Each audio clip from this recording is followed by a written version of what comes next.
Singham again movie लंबे वक्त बाद आज से सिनेमाघरों में रिलीज हो गई है। निर्देशक रोहित शेट्टी की इस मल्टी स्टारर मूवी को लेकर दर्शकों में काफ़ी क्रेज है। इस बीच हम आपके लिए सिंघम अगेन का रिव्यू लेकर आए हैं और बताएंगे कि ये फिल्म आपको सिनेमाघरों में देखनी चाहिए या नहीं। दिवाली के अवसर पर आज इस फिल्म को बड़े पर्दे पर रिलीज किया गया है।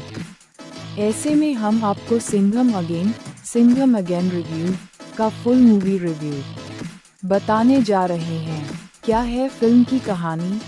अपने पुलिस किरदारों की दुनिया गढ़ रहे रोहित शेट्टी का सिंघम यानी बाजीराव सिंघम, अजय देवगन, महाराष्ट्र, गोवा के बाद कश्मीर आ गया है।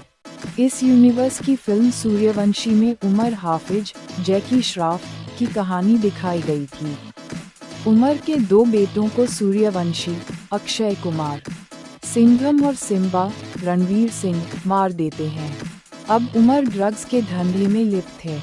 सिंघम अगेन की शुरुआत इसी उमर को पकड़ने के साथ होती है। हालांकि इस बार सिंघम अगेन की कहानी रामलीला मंचन के समानांतर चलती है। सिंघम से जुड़े पात्रों को रामायण सरीखा बताया गया है।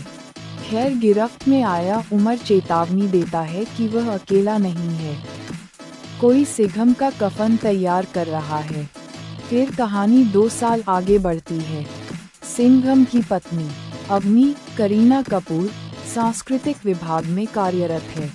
वह रामलीला के मंचन की जिम्मेदारी साथ रामायण से जुड़े तथ्यों के बारे में भी बता रही है। पुलिस उमर के नेटवर्क की खोज में होती है। उनकी धरपकड़ को लेकर शिवा स्क्वाड का गठन होता है, जिसका मुखिया सिंघम होता है। दिवाली के मौके पर रिलीज सिंघम अगेन को रामायण के समानांतर बनाने का आइडिया दिलचस्प था। साकेत पटवर्धन द्वारा लिखी कहानी फिल्म रंग दे बसंती की याद दिलाती है, जिसमें एक तरफ क्रांतिकारियों की कहानी चल रही होती है, दूसरी ओर समकालीन किरदार यूनुस सजाव, क्षितिज पटवर्धन, संदीप साक्ते, अनुषा नंदा कुमार, अभिजीत खुमान और रोहित शेट्टी यानी 6 लोगों द्वारा स्क्रीन प्ले लिखने के बावजूद दोनों कहानियों को समानांतर चलाने के लिए मजबूत ड्रामा और दमदार सीक्वेंस यहाँ नजर नहीं आता। कहाँ हुई है सिंघम अगेन की शूटिंग? ये फिल्म कश्मीर, रामेश्वरम, मदुरै से लेकर श्रीलंका के अलग अलग स्थानों पर जाती है। सिनेमेटोग्राफर गिरीश कांत, रजा हुसैन मेहता अपने कैमरे के जरिए वहां की नयनाभिराम खूबसूरती को दर्शाते हैं, लेकिन सिम्बा को छोड़कर कोई भी लुभा नहीं पाता है। फिल्म में कश्मीर के बदलते हालात, पत्थरबाजी से दूरी बनाते युवा, आत्मनिर्भर भारत जैसे समकालीन मुद्दों के बावजूद फिल्म मसालेदार नहीं बन पाई है। मध्यांतर के बाद सिम्बा की एंट्री नीरसता को खत्म करती है। उनके हिस्से में कई पंच लाइन हैं जो हंसाती हैं। फिल्म कुछ एक्शन सीन शानदार है। कैसी रही स्टार कास्ट की एक्टिंग? सिंघम का देश के प्रति जज्बा, ईमानदारी और कर्तव्यनिष्ठा तो उसमें कायम है, लेकिन सिंघम को देखकर इस बार न तो तालियां पड़ती है न ही सीटियां बजती हैं। उसकी वजह है कमजोर कहानी और पात्र का घिसा-पिटा चित्रण। सिंघम फ्रेंचाइज भले ही अजय देवगन के इर्द-गिर्द है, लेकिन इस बार उन पर सिम्बा भारी पड़े हैं। ट्रेलर आने के बाद दीपिका पादुकोण को इंटरनेट मीडिया पर ट्रोल किया गया था।